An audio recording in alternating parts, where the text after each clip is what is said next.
Okay, at dahil sa kahilingan ng inyong mga kabarangay natin, ng buong kabarangay dito sa Balele na nahasakupan itong ating patubig ng South Luzon, ay eto na ang aksyon ng ating sanggunian at ng patubig din natin.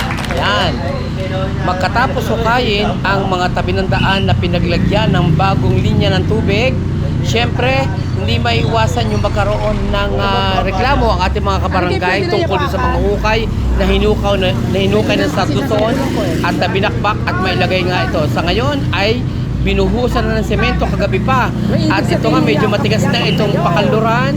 Kaya huwag kayong mag-alala mga kabarangay at ginagawa ng paraan ng South Luzon Waterworks and Sewerage System na makumpleto ang ipinangako nila na pagkatapos bakbakin ang tabi ng daan na pinaglagyan ng mga bagong linya ng tubig at pumapalaki at papalakas ang ating daloy ng tubig at pangangailangan natin sa tubig, ay natugunan na nila sa kasalukuyan or tinutugunan na ang paglalagay at pagtatambak ng semento at pagbabalik sa dati ng mga daan na napinsala, sabi nila, di ba?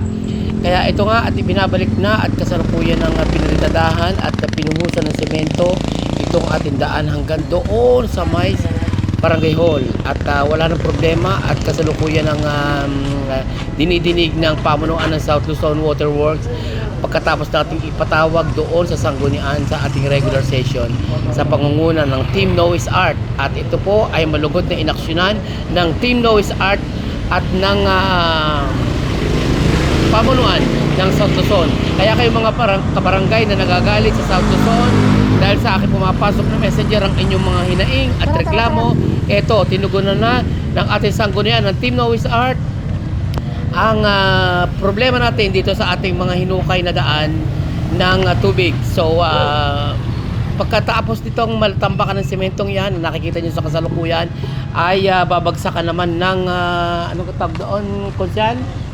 Aspalto. Ayan. Pagkatapos balagyan nyo ng aspalto at mapotoyo, babalik yan sa dating itsura ng ating daan. Kaya kayo mga kabarangay ay huwag masyadong padalos-dalos at magagalit sa inyong mga nakikita sa ating paligid. At ito ay para sa kapakanan ng ating barangay din po upang ika nga ay magkaroon ng progreso ang ating mga patubig at mga elektrisidad at kung ano-ano pa, although na hindi pa nga nagagawa ng paraan itong madagdagan tayo ng transformer dito sa barangay, pero ito ay gagawin at tatarbohin ng ating sanggunian in the near future pa.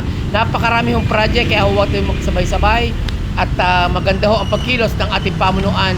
Ito nga ang ating Team Noise Art ay hindi magkadaugaga sa dami ng proyekto at sana po mga kabarangay ay tayo po ay magkaisa at palagi niyong tatandaan na ito ay para sa ating lahat, hindi para sa isang tao lamang.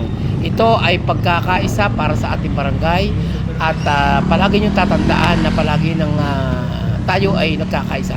Huwag niyong isipin na hindi dinidinig ng pamunuan, especially ng Team Noise Art, ang inyong mga hinaing.